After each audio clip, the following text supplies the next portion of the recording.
Baik saudara, seramai 7 individu telah diputuskan Jemaah Menteri akan menganggotai Jawatankuasa Suruhanjaya Siasatan Diraja RCI, Lembaga Tabung Haji TH.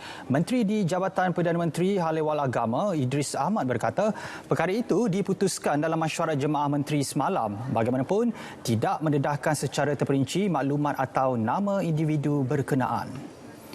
Jelas beliau, keanggotaan ahli jawatankuasa berkenaan akan diisytiharkan selepas mendapat perkenan yang di-Pertuan Agong Jumaat ini. 7 orang. InsyaAllah akan dipersembahkan oleh Yang Amat Berhormat Perdana Menteri dalam perjumpaan mingguan dia dengan Tuan Agong pada hari Jumaat nanti. Dan selepas itu barulah kalau Tuan Agong berkenan, barulah kita boleh isytiharkan senarai nama-nama yang terlibat. Beliau berkata demikian selepas menghadiri Majlis Serahan Program TH Prihatin 2021 Negeri di Perak. Tambahnya, siasatan itu tidak akan mengganggu perjalanan operasi tabung haji. 2 projek perumahan rakyat PPR di Langkawi kini hampir siap sepenuhnya dan dijangka akan mula diduduki pada suku pertama 2022. Sejumlah RM263.8 juta diperuntukkan untuk PPR Anggerik Lestari dan PPR Indra Mahsuri yang mula dibina sejak April 2018. Menteri Perumahan dan Kerajaan Tempatan Datuk Seri Rizal Marikan Amerikan berkata, 2 unit Pansapuri 22 tingkat itu dibina di atas tanah berkeluasan 10.25 ekar dan 6.38 ekar.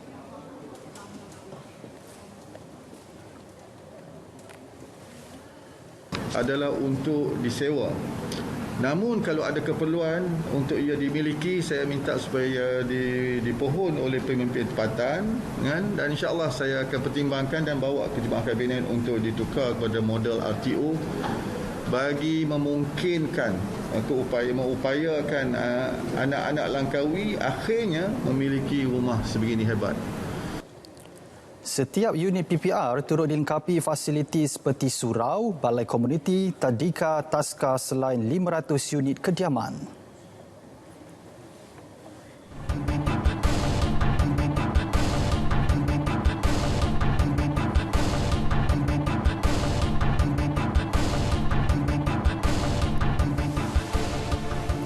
Bina rumah jauh dari parit dan sungai untuk elak risiko banjir. Untuk perinciannya langsung bersama Redwin Robin di Kota Kinabalu. Silakan Redwin. Baik Azam, penduduk di kawasan kampung disaran untuk mendirikan rumah di kawasan yang lebih selamat. Perdana Menteri Pembangunan Luar Bandar, Datuk Jahid Jahim, ini termasuk jauh dari kawasan sungai dan parit bagi mengelak risiko banjir yang boleh mengakibatkan kehilangan nyawa serta kemusnahan harta benda. Dan juga mungkin yang penting bermula daripada sekarang, pejabat daerah mengarahkan pimpinan JPKK melihat setiap ada struktur baru di tebing sungai dinasihatkan supaya jangan diteruskan. Khususnya di kawasan-kawasan riparian di mana tentunya paling senang bertemu dengan bencana sekiranya bencana alam berlaku. Beliau ditemui media selepas merasmikan Majlis Pelancaran Gotong Royong Perdana membersihkan kampung-kampung daerah penampang di Kampung Tinduzon Sugud Penampang. Program Gotong Royong Anjuran Pejabat Daerah Penampang ini diadakan secara serentak di 64 kampung pagi tadi. Seramai 5,000 orang termasuk penduduk kampung, badan bukan kerajaan, NGO dan sukarelawan menjayakan aktiviti ini yang bertujuan memupuk rasa tanggungjawab dan kerjasama dalam kalangan komuniti menjaga aspek kebersihan. Program ini juga bagi meringankan beban penduduk terjejas banjir pada 15 September lalu membersihkan kawasan persekitaran yang terjejas. Susulan pembukaan semula sesi persekolahan secara bersemuka bagi murid darjah 1 hingga 6 serta kelas peralihan dan tingkatan 1 hingga 4 Isnin ini. Jabatan Pendidikan Negeri Sabah akan memastikan pihak sekolah mematuhi sepenuhnya prosedur operasi standard SOP yang ditetapkan bagi membendung jangkitan COVID-19. Pengarah Pendidikan Sabah Datuk Dr. Mistirin Radin memberitahu Jabatan Pendidikan Negeri Sabah telah mengadakan taklimat berhubung pematuhan SOP bersama pihak sekolah termasuk sekolah swasta. Sehubungan itu, beliau mengalu-alukan ibu bapa menghantar anak mereka masing-masing ke sekolah untuk meneruskan sesi pengajaran dan pembelajaran secara bersemuka. Bagaimanapun, katanya ibu bapa yang enggan menghantar anak ke sekolah boleh berbuat demikian, namun perlu memaklumkan pihak sekolah.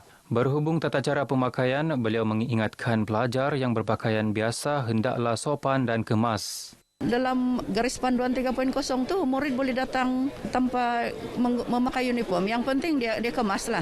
Yang penting ibu bapa memberi makluman kepada cikgu kepada sekolah lah kenapa anak dia tak dapat datang. Datuk Dr. Mistirin menyatakan demikian kepada pemberita selepas merasmikan program Dasar Warga Emas Negara Jabatan Pendidikan Negeri Sabah di Ibu Negeri.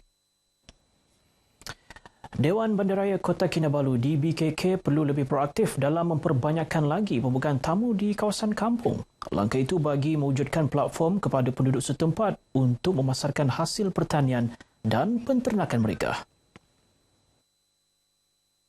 Pembantu Menteri kepada Ketua Menteri merangkap Menteri yang bertanggungjawab kepada DBKK, Datuk Abidin Madingkir berkata, langkah tersebut bukan sahaja meningkatkan sumber pendapatan penduduk, malah membantu usaha kerajaan membasmi kemiskinan setempat. Ini mereka tidak perlulah pergi ke Kota Kinabalu kerana kawasan ataupun tapak untuk menjual sana itu berkurangan. Jadi ada baiknya bahawa kita mulakan tamu ini untuk kita masyarakat di kampung ini.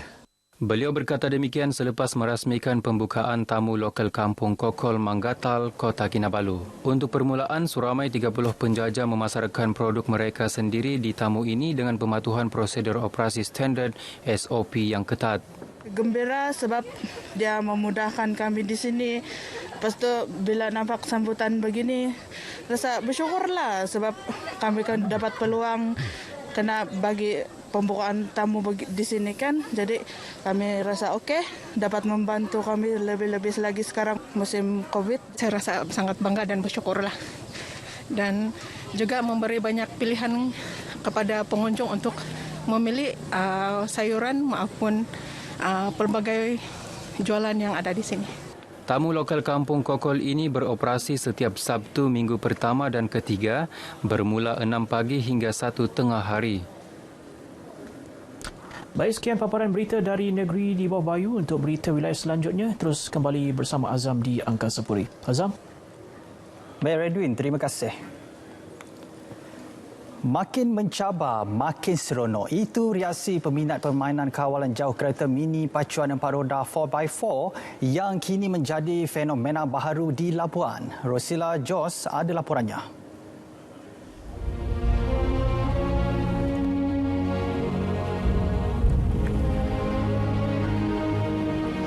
Saiz 10 kali ganda kecil berbanding kenderaan biasa, permainan mini pacuan 4 roda ini dijadikan sebagai pengisi masa lapang khususnya ketika hujung minggu dalam kalangan penggemarnya di Pulau Bebas Cukai ini.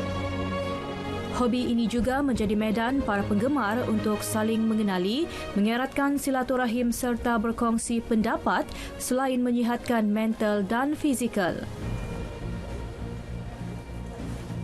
Memang hobi dari kecil lah. Kalau kita hiking, naik bukit, turun bukit. Jadi dia macam membawa kesihatan lah. Hilang-hilangkan stres. Kebaikannya kita mengiratkan silaturahim. Permainan ini bukan saja dapat merapatkan silaturahim. Dalam masa yang sama juga dapat melahirkan idea-idea kreatif. Selain itu juga benda ini mengeratkan kerjasama sesama kami di sini. Benda ini juga saya rasa boleh diceburilah untuk anak-anak muda sekarang. Selain membuka peluang perniagaan kepada belia, aktiviti ini boleh menjadi tarikan buat pengunjung untuk datang ke Labuan melalui pertandingan dan pameran yang diadakan. Main hobi sambil beriadah lah. Lagi satu, ia boleh meramaikan kawan secara langsung, boleh membuka peluang untuk orang yang ingin berniaga lah untuk barang-barang stroller ni. Boleh menjana pendapatan. Sekilas pandang ia mungkin hanya sekadar hobi. Namun dari segi perspektif lainnya, sekiranya ia dipertandingkan sebagai satu sukan pada masa akan datang, ianya pasti akan melahirkan individu yang sihat, berdaya saing serta hebat. Khususnya dalam era globalisasi masa kini yang memerlukan kita mempunyai pemikiran yang kritis dan kreatif dalam mendepani masa depan kita. Rosila Jos, Berita RTM. Surau Nur Hidayah Taman Ranca-Ranca 2, Kampung Batu Arang menjadi surau pertama di Labuan guna aplikasi e-Sedekah Touch and Go e-Wallet dan Duit Now QR. Aplikasi itu bagi memudahkan masyarakat khususnya umat Islam untuk bersedekah.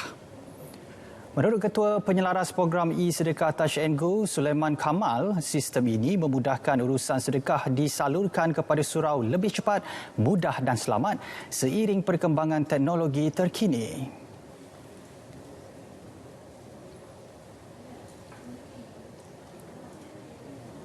Dia boleh dikongsi di mana juga dan pada bila-bila masa kita boleh mendermah sama ada di rumah dan kita tidak hanya semestinya perlu ke surau lah. Majlis pelancaran disempurnakan Pembantu Hal Ehwal Islam Jabatan Agama Islam Jawi Labuan Abdul Ghani Tangga. Hadir sama Ketua Kampung Batu Arang merangkap pengerusi Surau Nur Hidayah Abdullah Yassin. Dalam ucapan perasmiannya, Abdul Ghani berkata, kaedah dapat mencegah kes kehilangan wang tabung surau dan masjid.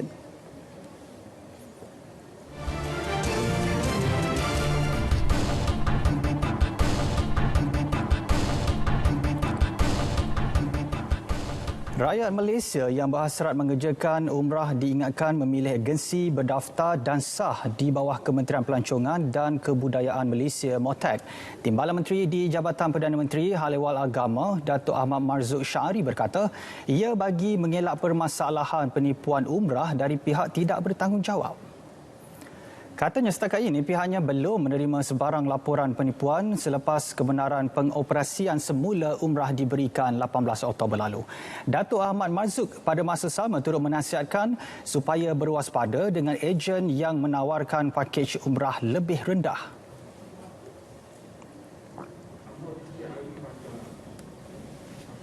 Yang kita tahu juga sebahagian daripada mereka ada yang terkena dengan sindiket-sindiket yang tidak berautoriti untuk melaksanakan umrah. Setakat ini harga yang paling penting harga. Biasanya harga ni menjadi rebutan. Makin rendah makin menjadi pilihan kepada masyarakat di luar. Beliau ditemui selepas Majlis Serahan Program Tabung Haji TH Prihatin di Kota Baru. Agensi Pengurusan Bencana Negara NADMA akan memperincikan prosedur operasi standard SOP ketika pemindahan penduduk terjejas banjir ke Pusat Pemindahan Sementara PPS. Perincian itu bagi mengelak penularan wabak COVID-19 di kalangan penduduk terjejas banjir ketika berada di PPS. Ketua Pengarah NADMA, Datuk Dr. Aminuddin Hasim berkata, Jawatankuasa Pengurusan Bencana Daerah perlu menyediakan bilik pengasingan di setiap PPS bagi mengasingkan mereka yang bergejala. Selain itu, mereka yang tidak bergejala perlu mematuhi SOP di PPS seperti mengimbas mai sejahtera, amalan penjarakan fizikal dan melakukan pemeriksaan suhu. Sementara bagi yang bergejala, mereka perlu melakukan ujian saringan kendiri yang disediakan dengan pemantauan pejabat kesihatan daerah. Punya banjir, so mungkin Kerajaan Pahang akan memohon kepada kita, Kerajaan Terengganu akan memohon kepada kita, Kerajaan Kelantan akan memohon dan kita akan salurkan peruntukan tersebutlah untuk beli test kit. Dan test kit ni bukan untuk semua yang masuk, untuk yang bergejala sahaja. Dan ia akan dipantau oleh PKD lah, Pejabat Kesihatan Daerah. Beliau berkata demikian selepas lawatan kerja ke Pejabat Negeri Pertahanan Awam Negeri Pahang di Kuantan sebagai persediaan menghadapi monsun timur laut. Dalam pada itu, NADMA akan menyalurkan bantuan wang tunai RM550,000 kepada Kerajaan Negeri Pahang dalam tempoh terdekat bagi tujuan pengurusan bencana banjir yang akan melanda negeri itu.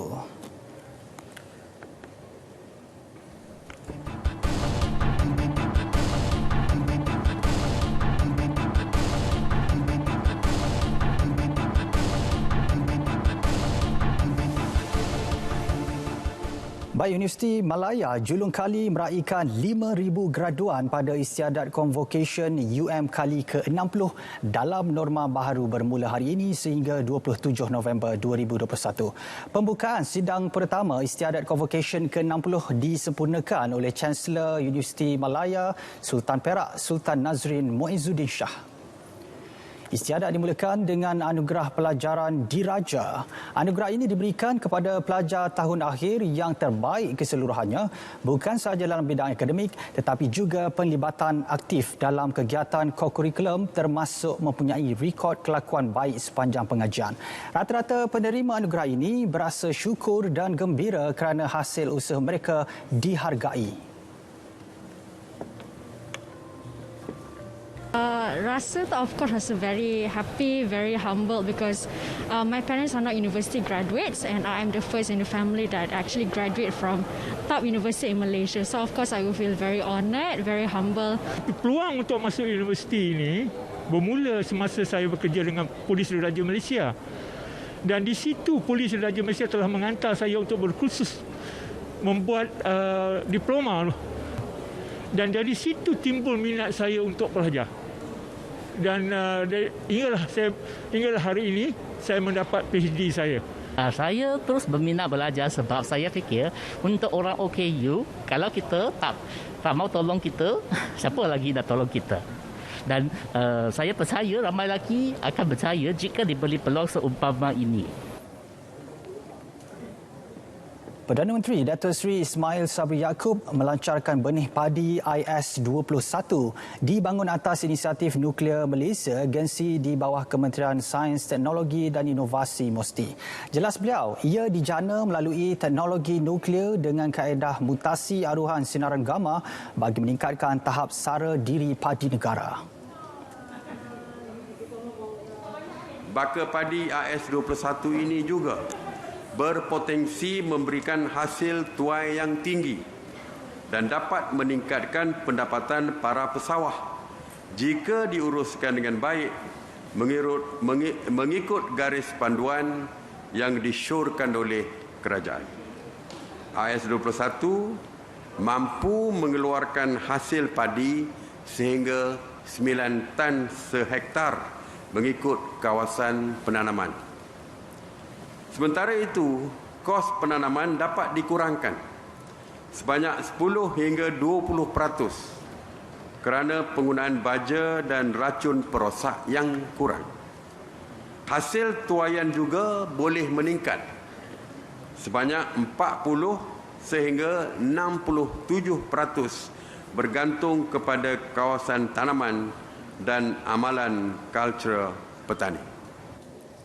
Tambah beliau, IS-21 telah diiktiraf International Atomic Energy Agency dan Food and Agriculture Organisation September lalu. Ia juga bukti kejayaan MOSTI dan Agensi Nuklear Malaysia mengharumkan nama negara di pentas antarabangsa. Perdana Menteri berkata demikian dalam ucapan pelancarannya di Sekincan, Selangor.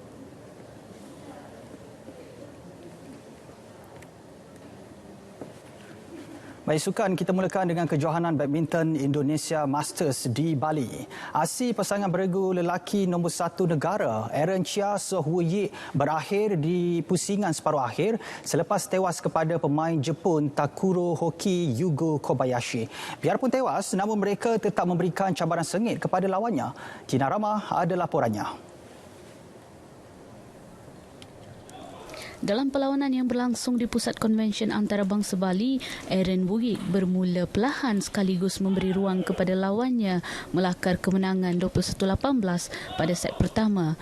Pasangan negara dilihat mula mempamerkan kebangkitan untuk meraih kemenangan dengan keputusan 21-19 sebelum tewas pada set ketiga 17-21. Bagi saya mungkin game hari ini masih okey lah bagi kita. Mungkin hanya dekat rubber set sana, dekat bila 13-0 sana kena opponent leading balik 4-5 point. So dekat sana agak macam ada sikit lost focus lah. Ya. Sebab mereka memang tetap lawan yang berat bagi kita. So mainan mereka memang sangat buat kita tak selesa. So kita harus belajar ni game ini, dan game ini 3 set kita fight dengan dia. So kita rasa ada peluang. Next time kita akan buat lagi lebih baik. Selepas ini mereka akan meneruskan saingan seterusnya pada Kejohanan Terbuka Indonesia yang akan membuka tirainya pada 23 November ini.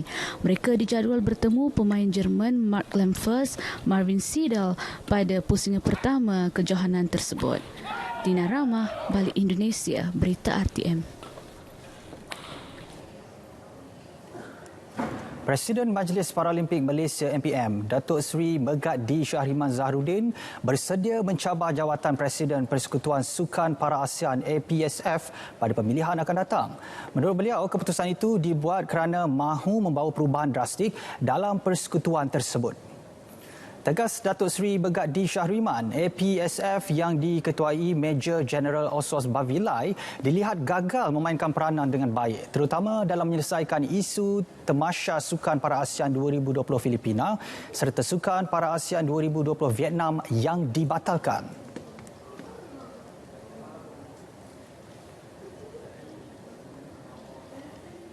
Selama 2 atau 3 tahun ini banyak perkara tidak dapat dijalankan dan tidak dapat mereka achieve target dan juga mereka commit or even show a result to all our members. So basically jawatan ini adalah bukan untuk kita untuk kita dapat limelight ke tidak, tapi adalah komitmen yang tinggi. So we do not want in the whole of Asia, ASEAN, Sukan ASEAN Para Sport ni dia terbantuk dan dia tak ada pertandingan international yang besar. Beliau juga berjanji kepada negara ASEAN lain untuk mewujudkan ibu pejabat tetap APSF di Kuala Lumpur bagi memastikan kelancaran urusan rasmi badan induk tersebut. Sementara itu, Datuk Seri Megati Syahriman turut memaklumkan beliau serius untuk membawa tamasya kedua terbesar para itu ke Kuala Lumpur seandainya tuan rumah Sukan Para ASEAN 2023 Phnom Penh, Kemboja berdepan kekangan menganjurkannya. If you ask me lah, instead of giving Cambodia, I take it, bring here. Itu nak menunjukkan kita dah belanja 2 tahun, kita dah spend pergi Manila, duit dah belanja, dah habis. I think untuk more than billions of dollars.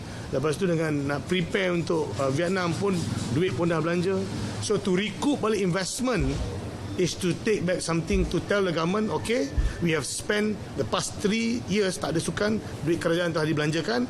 Now us to organize, kita participate, we show the result. Baik, berita wilayah edisi 20 November 2021 berakhir di sini. Terus amal kawalan Kediri, lindung diri, lindung semua. Kerana kita keluarga Malaysia. Yang sahih di Berita RTM. Saya Azam Hussein. Dengan itu, Assalamualaikum dan kita berjumpa lagi.